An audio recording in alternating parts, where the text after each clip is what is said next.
네, 안녕하세요. 더스틴의 박쌤입니다. 오늘은 그 로얄 엔필드에게만 봐도 근본 바이크지만 넓게 보면은 바이크 전체 역사에서도 근본 바이크인 분리 350 이야기입니다. 먼저 지난달에 런칭 행사장에 다녀왔거든요.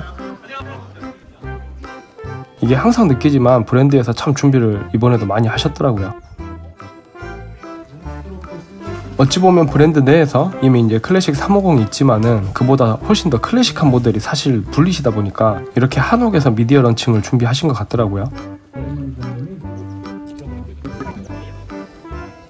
우선 그 미디어 런칭 때 시승은 불가능하니까 이때 확인할 수 있는 건 디자인 뿐이니까 디자인부터 이야기를 해보겠습니다. 요즘 바이크에 눈이 익숙하신 분들은 지금 이 블렛의 비례감이 좀 어색하게 보일지도 몰라요.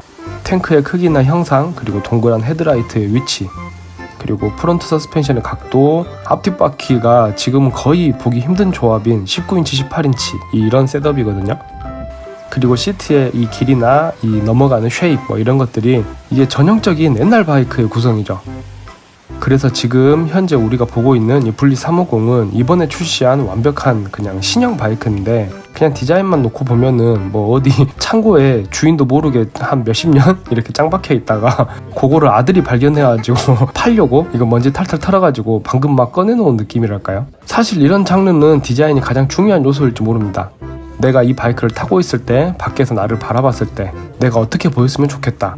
만약에 이제 그런 상상력이 발휘되지 않는다면 이런 장르를 타는 의미가 크게 감소하죠.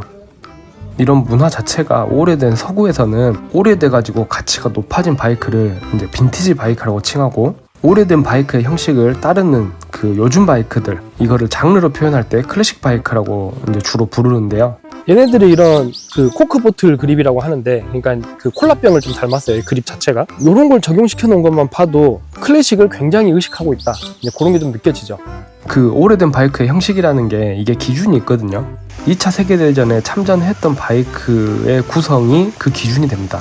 공랭식 엔진, 더블 크레드 차대, 두 가닥의 리어 서스펜션, 동그란 헤드라이트, 기타 등등 여러 가지 요소가 있는데, 지금 이 분리 350이 현재 우리가 매장에서 바로 살 수 있는 그런 바이크들 중에서 2차 세계대전에 참전했던 바이크들과 구성이 가장 유사하죠.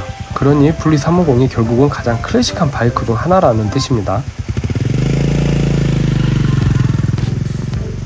이게 꽤나 그 유명하신 바이크 칼럼니스트 분께서 그 클래식 바이크 이야기할 때 인도 바이크는 번네빌이나 알라인티랑 비교하는 바이크가 아니고 그냥 가격 보고 사는 바이크다 이렇게 말씀을 하셨는데, 저 역시 그 2014년에 알라인티가 처음 출시됐을 때 그 알라인티를 탔었고, 번네빌도 2002년에 수입됐던 우리나라에 잠깐 수입이 됐었거든요. 그때 당시 캬브 모델이었는데 이제 그거를 또 꽤나 오래 소유했었어요. 저도 이렇게 알라인티나 번네빌을 충분히 제가 직접 사서 경험을 해봤지만 일단 제 생각은 조금 달라요.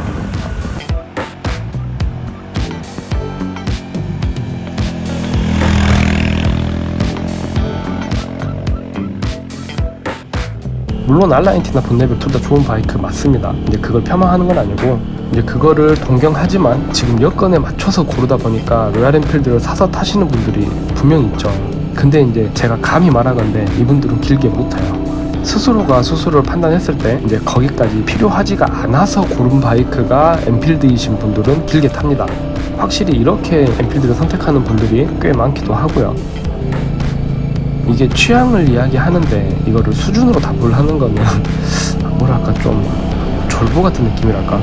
아무튼 좀 그런 생각이 들어가지고 더스티노의 박쌤이란 사람은 이런 생각을 가지고 있다, 이런 말씀을 좀 드리고 싶어가지고 잠깐 이야기를 꺼내보았어요. 좋다. 이제 며칠이 지나가지고 저도 그 분리 350을 타볼 수 있게 되었는데, 이제 타봤으니까 주행 이야기로 한번 들어가 볼게요. 요런 길 다닐 때 진짜 좋다.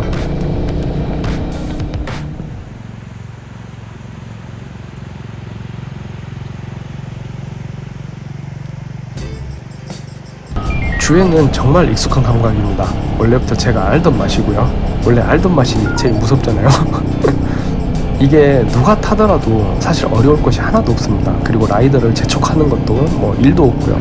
그냥 미리 이렇게 툭툭 변속하고 느긋하게 이렇게 통통거리는 배기음과 함께 바람을 느끼면서 타는 게 이 바이크가 주는 가장 큰 즐거움이에요.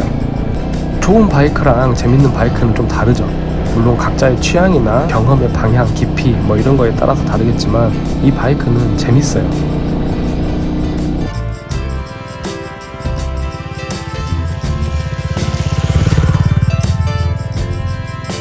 지금처럼 스트리밍 서비스가 편하게 잘 돼 있고 뭐 내가 원하는 음악을 터치 몇 번이면 바로 들을 수가 있는 시대에 살고 있지만 여전히 음악을 레코드판으로 들으려는 사람들이 있죠.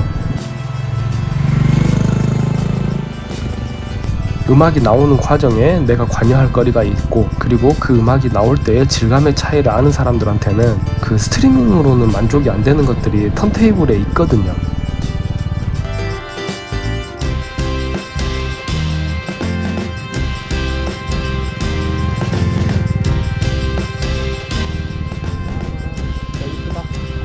이 바이크에 달리는 감각이 딱 그 턴테이블로 음악을 듣는 것과 비슷합니다. 굉장히 추상적인 개념이라 뭐 좀 이 정도로밖에 설명이 안 되는데, 이게 예전 엔필드에 비해서 지금 현재 이 350 시리즈들이 시동성이 비약적으로 좋아졌죠. 그러면서 하나 생략된 게 킥스타터인데 그 발로 차서 시동 거는 거예요. 사실 그 이전 시리즈들 뭐 클래식이나 메테오나 헌터나 이런 것들에서는 그 킥스타터가 생략돼서 아쉽다는 느낌이 한 번도 들어본 적이 없었습니다. 근데 이 블릿은 킥스타터가 없으니까 좀 아쉽더라고요. 그게 있었다면 블릿 350이 더 턴테이블에 가까운 바이크가 됐을 텐데 하는 아쉬움이죠. 어차피 이 블릿은 취향이 너무 갈리는 바이크입니다. 조금만 타봐도 이게 내 것이 될 것이다, 이건 내 게 아니다, 이런 게 바로 느낌이 와요. 그러니 고민이 된다면 한번 직접 타보세요. 금방 느낌이 올 겁니다.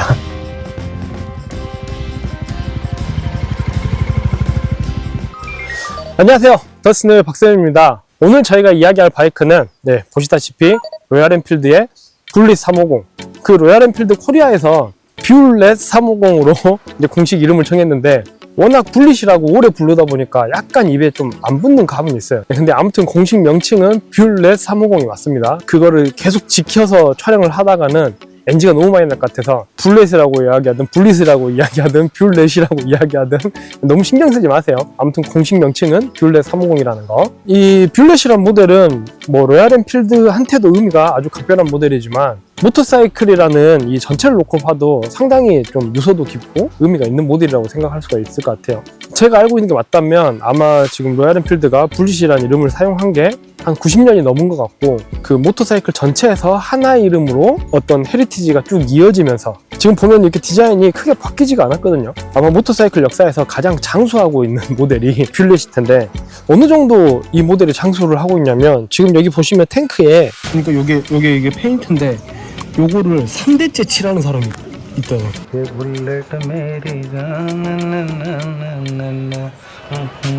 할아버지, 아빠, 지금 아들까지 요거를 이렇게 칠하는 초장수 모델이라는 게, 아마 이게 모터사이클 전체에서도 단일 모델로 가장 오래 생산되고 있는 모델일까요? 90년 넘었으니까. 이 모델의 일부와 좀 그들의 삶이 함께하고 있다, 좀 그런 느낌을 좀 받았는데, 그게 지금 이 블릿 350의 오피셜 영상을 봐도 그 느낌이 나요. 근데 그 전에 지금 J 시리즈들, 이 350 시리즈들, 이제 그 바이크들의 영상을 보면은 영상이 트렌디하다고 할까? 블릿 350의 오피셜 영상을 보면은 이 바이크의 출신이 어디인지, 그리고 이 바이크가 어떤 문화와 지금까지 시간을 보냈고 함께 했는지, 이제 그런 게 굉장히 어필을 많이 하고 있어요. 얘들이 그런 거를 좀 보여주고 싶었던 거겠죠. 오피셜 영상은 이제 그런 거에 힘을 쓰는 영상이니까. 역사적인 모델이니만큼 또 역사 이야기를 안 할 수가 없는데, 좀 간단하게 말씀을 드리자면은, 사실은 영국에서 먼저, 원래 로얄 엔필드가 영국에 있었으니까 이제 그때부터 만들었던 모델이에요. 그때가 1930년대인데 그때 350, 500 이렇게 두 가지 배기량으로 구분해서 출시를 한 걸로 알고 있는데, 나중에 이게 조금 인기가 있으니까 250도 출시를 했던 걸로 저는 알고 있습니다. 아무튼 이게 인도가 이제 영국으로부터 독립을 하잖아요. 독립을 하면서 파키스탄과 분리가 되죠. 파키스탄과 인도 사이에 국경이 생기는데, 그 국경 수비대들이 그 순찰을 돌기 위해서 순찰용 바이크가 필요했는데, 이제 그거를 영국에 요청한 게 그 당시에 블릿이었어요. 어떤 바이크였길래 국경 수비대에서 그 모델을 우리가 쓰고 싶다 이렇게 했냐면은, 그때 당시에 인터내셔널 6데이즈 트라이얼이라는 국제 모터사이클 연맹에서 가장 오래된 오프로드 경기가 있습니다. 오프로드 경기에서 이 블릿이 그냥 막 씹어먹고 있을 때, 막 날아다니고 있을 때, 이거 의외죠. 오프로드 경기에서 지금 이 바이크가 뭐 그렇게 걸출한 성능을 뽐냈다는 게. 근데 이제 그 당시는 이제 시대상을 좀 봐야 되는데 포장도로가 일단 귀했고, 우리가 이제 스탠다드 바이크라고 하면은 기본적으로 어느 정도 오프로드 주행을 염두에 두고 있어요. 지금이랑은 당시 이제 상황이 좀 많이 다르니까. 그렇게 오프로드 성능이 좀 검증이 됐으니까 그런 국경 순찰대에서도 분릿을 콕 집어서 우리가 그걸 쓰고 싶다 제안을 했던 것 같은데, 최초에 영국에서 키트 형태로 보냈습니다. 야, 너네들이 조립해서 타, 이렇게 했었는데 이게 조금 시간이 지나니까는 야, 그냥 우리가 라이센스 줄 테니까 너네가 만들어, 이렇게 하면서 인도에서 로얄 엔필드를 생산하게 된 계기가 되죠. 그러니까 이제 최초에는 군납이었던 거죠. 군납. 제가 이제 그 2022년도에 모토 히말라야를 다녀왔었잖아요. 저도 뭐 자료조사를 좀 했을 거 아니에요. 그래도 뭐 그냥 막 쉽게 갈 수 있는 곳이 아니니까. 과거에 모토 히말라야 영상을 좀 찾아봤는데 히말라야니 출시하기 전이라 그때는 분릿으로 그 코스를 다 타더라고요. 기본적으로 험로 주파성을 어느 정도 가지고 있어요. 이 바이크의 특성 자체가. 오늘 좀 타보니까 지금 현재 이 350도 그 특징을 고스란히 가지고 왔더라고요. 2020년도에 이제 분릿이 그 500급 엔진을 단종을 시킨 걸로 알아요. 뭐 환경에 대한 부분도 있는데, 이제 제가 생각했을 때 더 큰 이유는 로얄 엔필드가 650cc 엔진을 개발을 하잖아요. 그 650이 장점이 많다 보니까 그 500cc에 대한 수요가 낮아진 게 아닌가. 그러면서 이제 층을 확실히 구분하면서 그 중간에 걸쳐져 있는 거를 좀 뺀. 그래서 자연스럽게 그 650 그리고 350 이렇게 라인업이 구분되는 그게 2020년도였던 것 같아요. 350 그 J 시리즈 중에서 분릿이 어떻게 보면 가장 근본 모델인데 이게 가장 늦게 데뷔했단 말이죠. 이걸 타보기 전에는 단순히 그냥 얘가 먼저 데뷔하면 다른 350들의 판매에 간섭이 생길 것 같아서 이걸 좀 늦게 데뷔시킨 게 아닌가 이제 그런 생각이 들었는데, 이걸 타보고 나니까는 가장 중요한 모델이기 때문에 가장 본인들이 J 시리즈에 대한 이해도가 높을 때 만들고 싶었던 게 아닌가, 이렇게 생각이 좀 바뀌더라고요. 이제 우리가 그 전력 질주가 즐거운 바이크가 있죠. 어떤 거는 마라톤 같이 오래 달리기가 즐거운 또 바이크가 있어요. 그리고 또 어떤 모델은 허들, 장애물 경기 이런 게 또 즐거운 바이크가 있죠. 근데 이제 지금 이 분릿 같은 경우는 전형적으로 그냥 터벅터벅 달릴 때 좀 이렇게 풍경 보고 이럴 때 그런 상황이 좀 즐거운 바이크인데, 이게 그 인도라는 그 환경의 특수성을 우리가 조금 이해를 할 필요가 있어요. 고속도로 중간에서도 갑자기 소가 나오고 막 이러거든요. 도로가 아주 깔끔하게 정돈이 돼 있지가 않아요. 고속도로인데도. 그러니까 일반 도로는 어떻게 했어요? 거기에서 사실 이 분릿은 터벅터벅 타는 바이크가 아니에요. 요게 그 나라의 도로 환경에 꽉 차는 퍼포먼스예요. 이것보다 더 빨리 달릴 필요도 사실 없어요. 거기에서는. 이게 인도에서 한 달에 한 4만 대 정도 팔린다 해요. 한 4만 대에서 5만 대. 그러니까 이제 분릿만이 아니고 그 J 시리즈가 뭐 이렇게 합쳐가지고 1년이면 한 50만 대 정도 되잖아요. 그게 인도 안에서만이에요. 인도 안에서만. 근데 BMW가 전 세계에서 자기들이 파는 모든 모델을 합쳐도 1년에 20만 대 정도 팔거든요. 그럼 로얄 엔필드의 요 350 라인을 인도 안에서만 파는 것보다 BMW가 전 모델을 전 세계에서 파는 게 절반도 안 된다는 거예요. 절반도. 걔들한테 이 바이크는 어떻게 보면은 이 전 세계가 기준이 되는 게 아니고 그 인도 안의 환경이 걔들한테 기준이 되는 거죠. 엔필드의 350 라인들 이런 거를 좀 경험을 해보고, 그 혼다 GB350 이제 그것도 어떻게 보면은 인도 입김이 강하게 들어간 모델이기 때문에 이제 그런 350급을 다 타본 거거든요. 그러면은 그렇게 했을 때 제가 얻은 결론은 인도 환경에 거기에서 꽉 차는 바이크인데, 사실은 우리나라에서 이걸 탔을 때 이 바이크의 어떤 재미를 찾다 보니 좀 터벅터벅 달리는 게 즐거운 바이크, 요런 정의를 내리게 된 게 아닌가. 상당히 기본기가 좋고 이 바이크로 할 수 있는 것들이 꽤 많죠. 그러니까 좀 그런 것들이 좀 낮게 평가되고 있는 게 아닌가. 그리고 이제 이 바이크가 이제 프론트 19인치, 리어 18인치로 알고 있는데 이 휠 셋업이 좀 독특한 휠 셋업이긴 해요. 휠이 커진다는 거는 직진 안정성은 커지고 민첩성이 대신 조금 낮아질 수가 있어요. 근데 이거는 뭐 다양한 세팅, 뭐 타이어의 폭이나 또 여러 가지 변수가 있습니다. 근데 이제 기본적으로 이렇게 세팅했을 때 장점은 첫 번째 승차감이 좋아집니다. 두 번째는 노면이 고르지 않을 때 바이크가 상당히 잘 가죠. 그 17인치 온로드 바이크에 비해서는 훨씬 이 바이크가 라이더에게 스트레스가 적어요.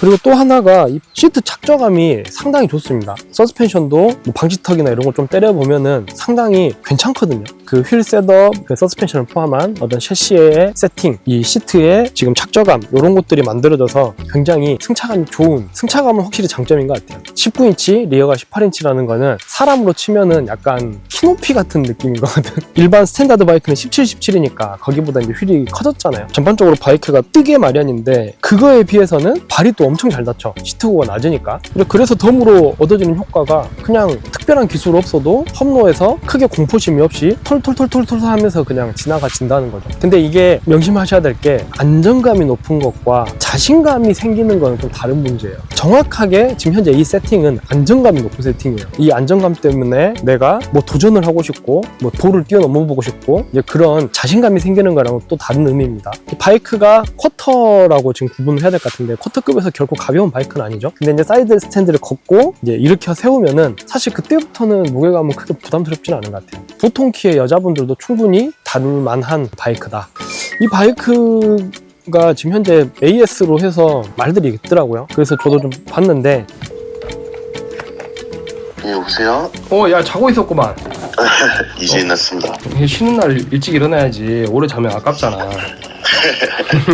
아, 그거 좀 물어보려고. 엔필드 지금 350 정기점검 간격이나 그 비용이 어떻게 돼? 지금 500km가 첫 번째고 그 다음이 5,000km, 10,000km, 15,000, 2만 이런 식으로 가요. 아, 그럼 500은 좀 짧고 그 다음부터는 5,000km 간격이라고 생각하면 되네? 네네, 맞습니다. 500km가 350 라인은 한 13만 400원 뭐 이 정도 나와요. 그 다음에 이제 5,000km는 49,500원, 그리고 10,000km는 뭐 20만 6,400원 뭐 이런 식으로 가는데, 올라갈 때는 점검 내용이 추가되는 건가? 이제 사람들이 가장 오해하는 게 금액만 보고 금액이 비싸다고 생각을 하는데, 요 안에 엔진오일 교체가 들어가 있잖아요. 그래서 오일하고 오일 필터하고 오일 교체 공임이 들어가 있어요. 그래서 금액이 올라가는 거거든요. 아무튼 뭐 필수적인 건 거잖아. 그 바이크 주행하는 거 있어서. 그쵸.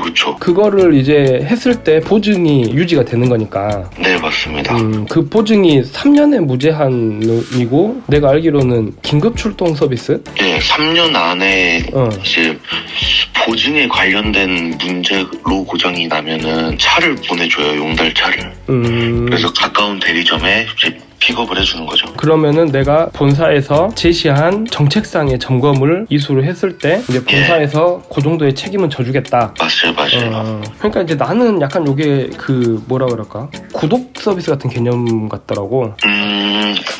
그렇게 이해해도 괜찮겠네요. 그러니까 어차피 이제 그 구독 서비스 안에 뭐 필수적으로 교체해야 되는 케미컬류나 이런 것들이 포함이 되는 거고, 그렇게 해서 관리를 했을 때 사실 엔필드에서 책임을 질 수가 있는 거지. 어디서 그냥 자가 정비했는데 이거를 탈이 나가지고 책임지라고 하면 엔필드 입장에서도 좀 억울할 것 같긴 해. 맞아요. 자가 정비를 하거나 검증이 안 된 곳에서 뭐 오일 교체를 하거나 그렇게 했을 때는 보증이 유지가 안 되는 경우도 많아요. 다른 브랜드도. 사람들이 이제 중고로도 많이 구매하고 판매하고 하잖아요. 저는 그때 정말 메리트가 있다고 생각을 하거든요. 아, 그래? 이게 왜? 일반 차들은 구매를 하거나 판매를 할 때 이 차가 언제 점검을 했고 언제 오일을 갈았고 이런 내용들이 사실 정확하지가 않잖아요. 히스토리가 관리가 되니까. 네, 그런 면에 있어서 이 차가 워런티가 살아있는 차라고 했을 때 엔필드에 방문해서 차량 조회를 하면 바로바로 뭐 언제 점검을 했고 이런 것들이 히스토리가 남아버리니까 판매할 때도 편하고 구매할 때도 믿을 수 있고. 그거는 장점이긴 하네. 이거가 분명히 순기능도 있고 뭐 역기능도 있는데, 내가 생각했을 때 역기능이라는 거는 이게 차값에 비해서 지금 이 비용이 좀 비싸다라고 느끼는 그 부분인 게 오히려 이게 차값이 싸기 때문에 생기는 조금 그런 이슈인 것 같아. 맞아요. 그게 좀 있죠. 아무튼 뭐 통화해줘서 고맙네. 아닙니다. 그래. 조만간에 봅시다. 예. 딱히 그거를 잘한 정책이다 뭐 칭찬하고 싶은 생각도 없고, 딱히 그거를 못한 그거다 비난하고 싶은 생각도 사실은 없습니다. 그거는 어떻게 보면은 그거까지가 이 바이크의 일부잖아요. 그거까지가 이 바이크의 상품성이기 때문에 이제 그 부분이 나는 그게 불합리하다 이렇게 생각하면 어쩔 수 없죠. 그냥 그거는 다른 바이크로 가셔야 되는 거고, 일단 기본적으로 인도가 트래픽이 굉장히 심한 나라거든요. 아까 타보니까 그 좁은 길에서 이 핸들 조향각 자체가 굉장히 넓어요. 조속 밸런스가 좋고, 그래서 시내에서 타기 편한 것 같습니다. 뭐 이걸로 출퇴근을 하겠다, 저는 뭐 오케이. 스쿠터보다 조금 더 불편한 정도. 스쿠터를 이길 수는 없으니까. 그리고 또 하나는 바이크의 스타일 자체가 멋부리고 타기에 또 좋은 바이크랄까요? 옷 입는 거를 좋아하시는 분들의 하나의 자기 표현의 수단, 그런 아이템으로서 또 굉장히 좋은 선택이지 않을까. 낭낭하게 다니는 장거리 여행, 그리고 모토 캠핑 이런 상황에서도 꽤 좋을 것 같습니다. 모토 캠핑 가다가 만나는 간단한 임도 정도는 그냥 뭐 무난하게 돌파가 되는 그런 셋업이어서, 그리고 아무래도 뭐 커브 이런 거 타면 한 8, 90으로 크루징 하면 스트레스가 있거든요. 근데 이제 얘 같은 경우는 그 속도계의 그 바늘 중 12시가 80km입니다. 보통 우리가 아날로그 계기판에서 그 12시 방향에 있는 속도가 그 바이크가 달렸을 때 가장 좀 맛이 좋은 그 속도 영역을 보통 12시에 배치를 많이 해요. 125에서 힘들게 크루징 했던 영역이 이 바이크는 조금 편하게 크루징 할 수 있는 속도 영역이 되니까 본인이 그 정도만 필요하다 그러면은 저배기량에서 좀 기변을 생각해 보시는 것도 괜찮을 것 같아요. 이렇게 오늘은 로얄 엔필드의 블리 350 이야기를 좀 해봤는데요. 블리 350의 구입을 고려하시는 분들에게 오늘 영상이 좀 도움이 되면 좋을 것 같습니다. 여기 지금 풍경도 너무 좋고 너무 이쁜 곳 와서 촬영을 하고 있는데 블리에서 조금 더 타보고 조금 이따 반납해야 되니까 이쁘게 잘 갖다 드리고 복귀를 해보도록 하겠습니다. 오늘 영상이 도움이 되셨든 도움이 안 되셨든 그래도 구독은 눌러주시고요. 알람 설정은 하든가 말든가. 지금 날씨가 너무 좋습니다. 모토 캠핑이든 라이딩이든 열심히 다니시고요. 이 계절이 너무 짧으니까 최대한 활용을 하시길 바라겠습니다. 이제 다음에 또 즐겁고 유익하고 재밌는 영상으로 찾아오도록 하겠습니다. 이상 영상 시청해주셔서 감사하고요. 지금까지 더스티노의 박쌤이었습니다. 부릉부릉!